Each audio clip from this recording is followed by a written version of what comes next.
Hey everyone, welcome back to your channel Relationship Anthology. This is your narrator John, and I hope you're having a fantastic day or evening wherever you are. In today's story, OP found out his fiancée cheated on him with her boss after he gained access to her phone and discovered she had been having an affair with her boss 2 months before OP proposed to her. Now her life is a wreck after her affair got exposed and she got fired from her job. Now let's get into today's story.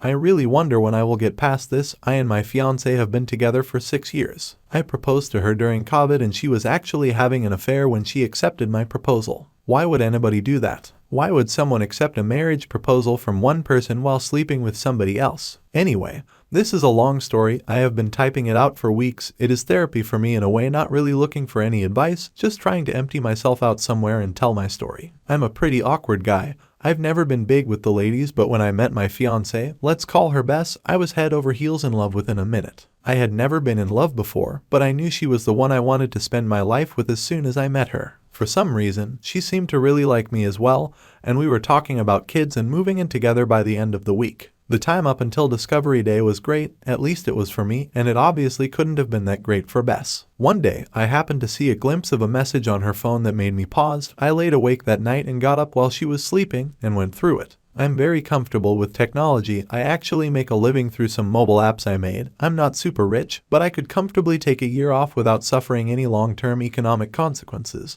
Anyway, I didn't find anything absolutely conclusive, but I did find a lot of suspicious stuff like deleted messages. She also had a Snapchat contact with an icon that indicated a lot of interaction. There were also some pictures of a guy I didn't recognize, so I installed spyware to monitor her phone. I did a Google search and selected the most expensive service I could find. I could even turn the camera and microphone on remotely. The next day, Bess was supposed to go on a 5-day business trip. She works in sales, so this wasn't necessarily something that was strange for her. As soon as she was out the door, the messages started going back and forth. I was devastated, and I vomited several times. I just couldn't believe what I was reading. For a long time I refused to accept what it meant. I became obsessed and started going through everything I could get access to. I found out their affair had started more than 2 months before I proposed to her. Her affair partner, a work colleague, was a married man, 10 years older than her with 3 children, and a wife that was 7 months pregnant at this point.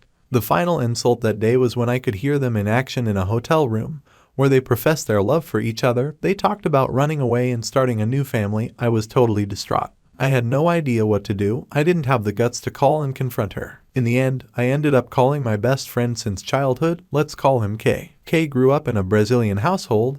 He was already tough as nails. When he and his mother moved in next door, I was 12. This was in the UK, by the way.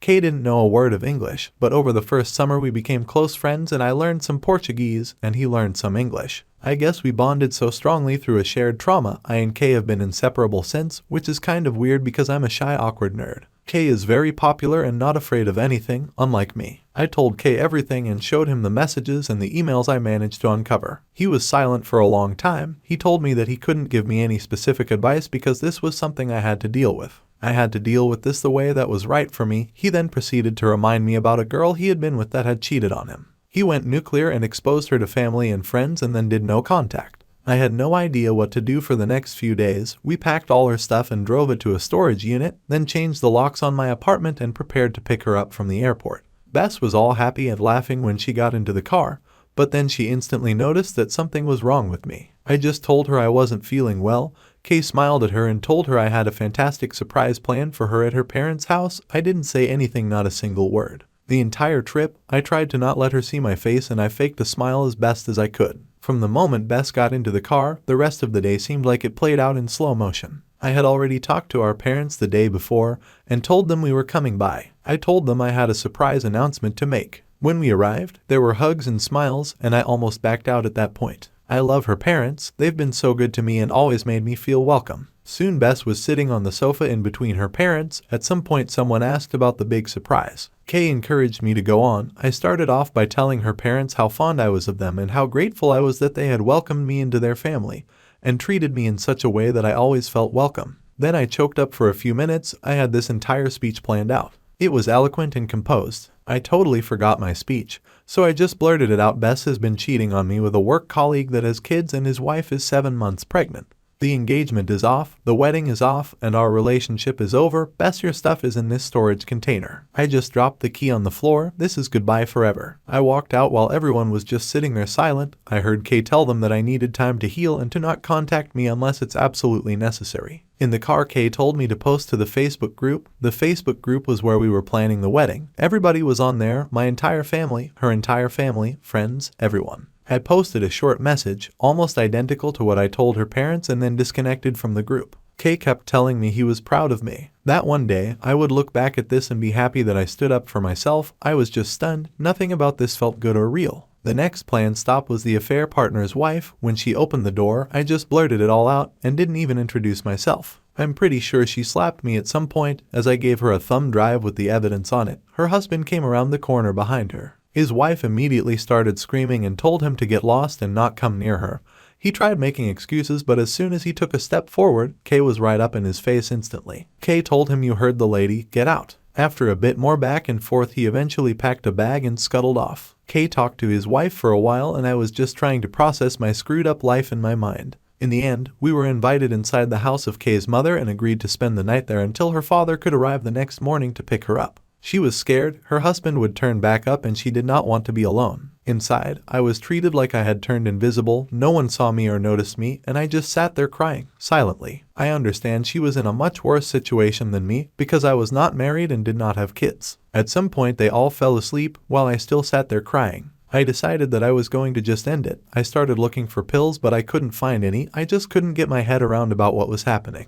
Her father arrived at 5:30 in the morning, and I opened the door to let him in. He calmly asked me some questions and asked if I was okay. He then went inside to find his daughter while I just stood there holding the door. Shortly after Kay came out to talk to me, I stared at him for a minute, then I just passed out. I woke up in the hospital, and it's now been 3 months since this happened. Kay stayed with me the first few weeks after I returned home because he was scared I was going to try and off myself again. I haven't talked to my ex-fiancée ever since. I changed my phone number and blocked her email address and all access on social media. She has come to my door a few dozen times. She talks through the door sometimes for as long as 4 hours. She talks about how sorry she is and begs for forgiveness. She has told me that she has broken it off with the affair partner and that the affair partner's wife is divorcing him. She also said that she's been fired because the affair partner's wife reported them to HR.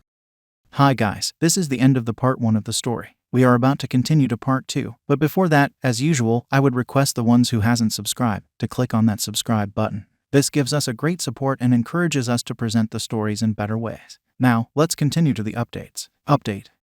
I ended up deciding to try to talk to her parents to see whether or not they could get her to stop coming to my door. I don't really care what her reasons are. I don't care what she wants. I realize now that my perception of her and who she actually is in real life are two different people. I just want her out of my life so I can move on. Anyway, before I was ready to talk to her parents, her dad showed up at my door.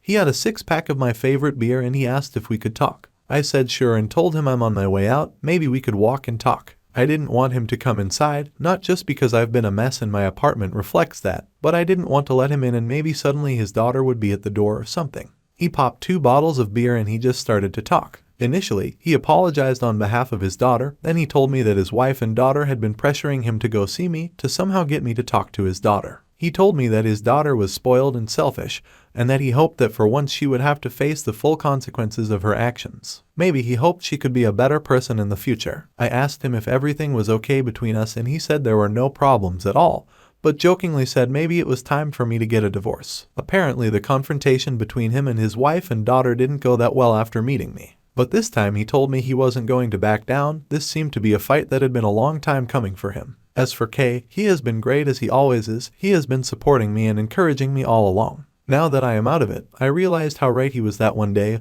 I would be proud of what I had done. I stood up for myself, something I usually never do, and I feel awesome about it. I will 100% do it again in the future when necessary. My ex showed up again at my door and I actually talked to her this time. She begged me to let her in so we could talk. I told her okay, but I had some things to do and that I would meet her at a local park in a half hour. I didn't want her inside my mess and maybe she could make some accusations or something if I met her alone. Strangely enough, I wasn't nervous and felt kind of good actually. Anyways, I went to the park and she was there, crying. I sat down and we had some meaningless small talk. She tried to interrogate me about what I and her father talked about. I told her that was private between me and him and frankly none of her business. I was starting to get bored, so I asked her what she wanted to talk about. She then went into this hour-long tirade about how sorry she was that she loved me so much. I told her that I forgive her because I don't want to carry that anger, hatred, and hurt anymore. Getting back together though, that is never going to happen. People who love other people don't do what she did to me. I can never trust her again. She cried hysterically and I sat there and watched.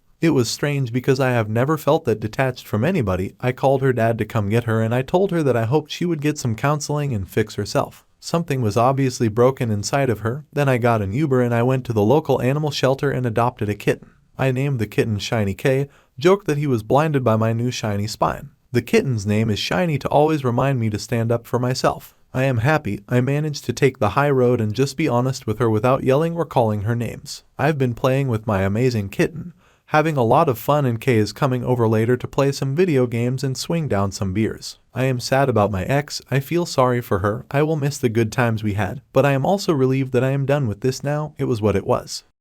Wow guys, I'm very happy to hear about the support system OP had around himself during this difficult time period in his life. His friend Kay sounds like a great lifetime friend to have around. Also, he definitely can't go wrong with having a kitten to keep himself some company. They say that a dog is a man's best friend, but in this case his kitten will be his best friend along with Kay. It's also great to hear that his ex-fiance's father had so much understanding of his situation. He appears to be a great man and a selfless person. What he has gone through is absolutely tough. But I can tell that he has tried to make the best of it, and most importantly he learned how to stand his ground. Now everyone, definitely share your thoughts on this story, as this was really amazing and OP did stand up for himself. Don't forget to smash the subscribe button and like the video. I will see you tomorrow. Bye for now. Take care.